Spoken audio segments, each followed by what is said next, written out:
Before COVID-19 came and splattered our lives, I took a trip with my sister to Seville, Spain. Yep, we used Ryanair, and what did we think of our experience? Wait, what's that? Where are my pretzels? Uh-oh. Hey guys, how we doing? Welcome back to Traveling Tuesdays, where we are dropping the hot tea. I'm joined here by my sister Adwa.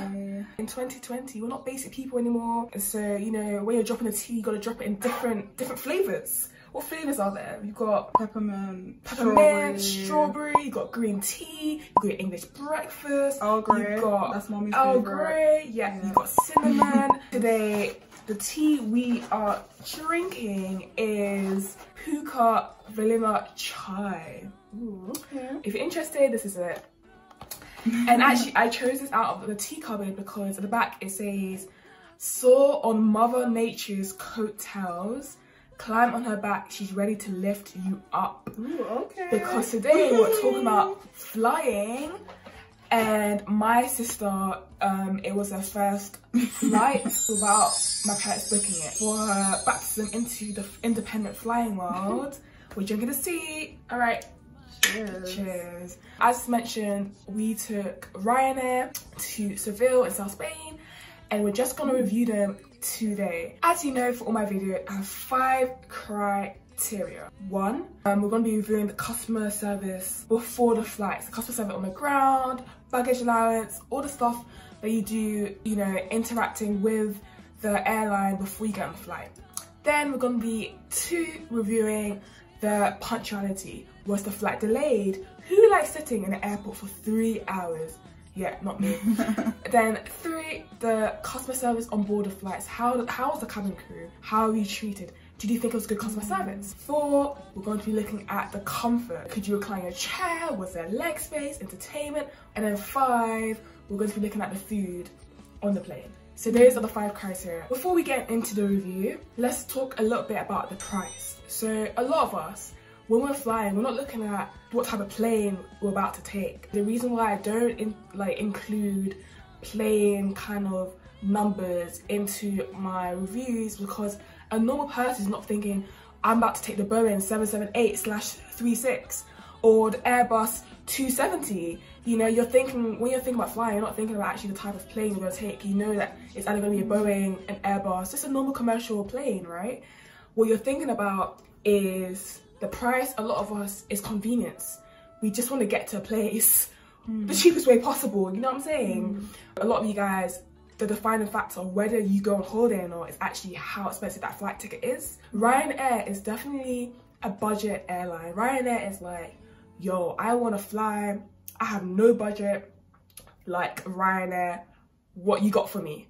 Literally, Ryanair gives £20 return flights, £40 return flights, £30 return flights. They'll be selling flights one way for £10.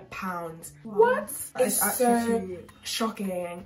And we flew to South Spain for about £42. And South Spain at Ryanair is like your budget airline. Obviously, if you're paying 1-star prices, are you gonna get a 5-star treatment?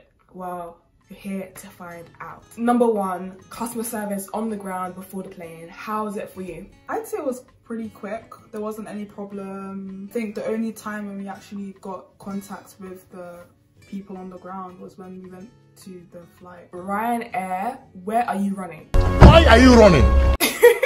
When you take Ryanair, you will most likely have minimal contact with their customer service people for various reasons. One of the reasons is that Ryanair will charge you, I don't know, £20 for a ticket, but then charge you £25 for luggage, you know, which is like still cheap, but actually it adds up. And so a lot of people will take Ryanair and will not even take luggage. They'll go for like a weekend trip or whatnot. You're not going to take luggage. You're not even going to like check in at the check-in desk, right? Also, if you check in at the check-in desk, for them to print your boarding pass, you pay money. Everything you have to pay for. You pay money. Even to take a cabin bag has to fit underneath your seat. Yeah.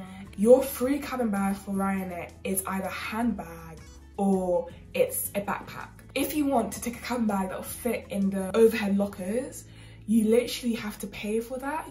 And if you're going for a weekend trip for like 3-4 days, like that's gonna be tight space. For reasons such as that, the fact that you have barely any interaction with Ryanair crew because they're gonna pay for every single thing.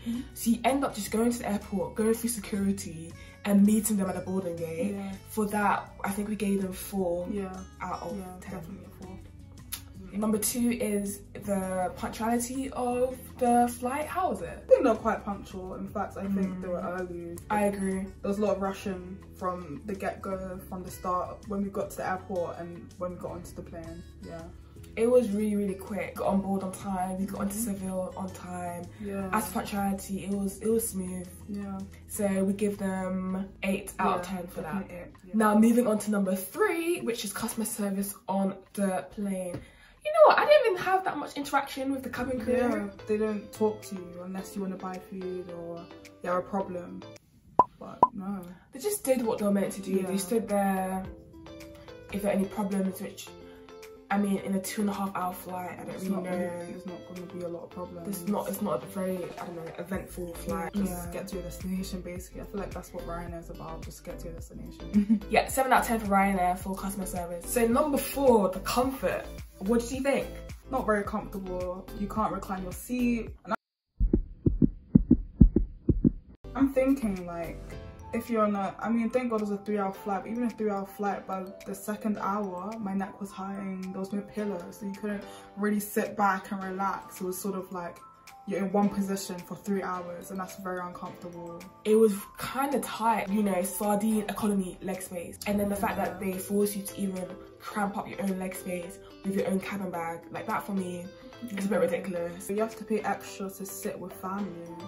And I feel like they try to take the mick out of it. You'd automatically expect that if there's multiple people on one order, then they want to sit together. Exactly. I have to pay £4 and sit together. Like, what's £4? They really wanted us to pay for it because she was at the front, I was way at the back, like end of the plane. I was like, wow. What's that? So if either £4 or Abner, you're sitting in row 3, Adjoy, you're sitting in row 28. So it's literally like, we're gonna split you apart. Yeah. And £4, like, what is £4? Yeah, exactly. What is £4, right? But it's just kind of like the principle. If you're on a plane, you want to feel comfortable that your loved ones are around you.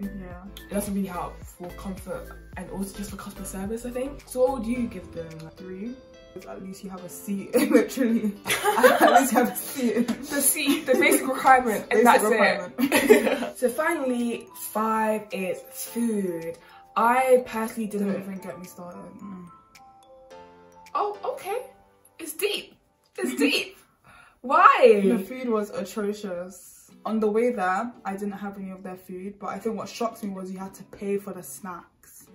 And I was thinking, like, you know, British Airways, before you get your main, you get like some like small pack of pretzels, a choice of drink. They don't even give you pretzels. What pretzels? You're just the small like mini pretzels, the tiny ones. But not even biscuit. No, it's like those small ones. You like the snack, the palate cleaners. You know, like the ones that get your palate. The ones that get your palate. Do you mean the palate cleansers? Different, like, but at least it's a snack. You know, but this is a short haul. This is a 2.5-hour flight. They're not gonna serve you lunch. Yeah, so I was like, okay, no pretzels, but at least let the water be free. You had to pay for water, a common necessity, water. I think that was really unfair. But the thing is, yeah, also, to be honest, Adra, when you pay for water, like in a restaurant, you're paying for bottled water. But even and that's what they had. If they give you free water, it is usually tap water. I don't know where you get tap water from in the airplane. Like, it's standard for budget airlines to charge you for food on board. And you're saying BA, but BA's flight to Seville is like double the price. So I don't know if, like, you know, you're paying double the price for pretzels. Did you order food then? It wasn't until the time back, the flight back. So what did you like order? I ordered a Kit Kat and hot chocolate, mainly cause no, but you can't go wrong with Kit Kat. No, that's done for you. That was my second meal. My first meal I wanted was a sandwich, just nice sandwich I saw in the magazine, with a nice hot chocolate, maybe some Kit Kat on the side, but they were like, nope, it's all done. it's all done, everything was done. I was like, how is it done? And they said, oh, like the flight before they everything. I'm like, so you guys don't restock? I didn't say it, but in my mind I was like, they don't restock. From a sandwich to a Kit Kat. Yeah, a Kit Kat and a hot chocolate. And how hot chocolate? Fair play. So I didn't have any food, so the total mark is up to you. What would you give them for food? So I'd say a 4. A top tip I would give is that bring your own food. You can actually take food from home into your hand luggage and it's fine. They're not going to throw it away at security. It's a bit basic, like you're flying on holiday, now bring a packed lunch, like, or eat before you get on the plane. Yeah, I'd say eat before you get on the plane, or bring food from home, because duty-free food and plane food is typically a bit more expensive than you'd want it to be, unless of course the food is included in the flight of the ticket. So that's my top tip for you guys, and that's my sister's food experience. So after you've totaled up all the numbers, Ryanair gets a total review number of, drumroll please, 5.2. 5.2 out of 10. I think for me it was just kind of the principle of charging for everything. If you're not really big on the plane flight, is part of my travel experience, in a sense that when we were young and we were flying on these British Airways with pretzels, me and my older brother, our older brother, we used to actually sit down and plan the movies we're gonna watch on the plane. We sit down and plan what type of food we wanted to get. It was usually chicken. Yeah, chicken. We used to sit down and plan all these things. We were excited for the plane journey because the plane journey is part of the holiday for us. If you're that type of person, don't take Ryanair. But if you are that person, you're literally just like, I know I'm paying a price for this ticket that's low because it's just gonna take from point A to B. Punctuality was so good. If you want to get somewhere and that's it, Ryanair is amazing for that. Thank you so much for tuning into our Ryanair review. Thank you for listening. Don't forget to subscribe and stay tuned for the next video. Thanks guys, bye. Bye.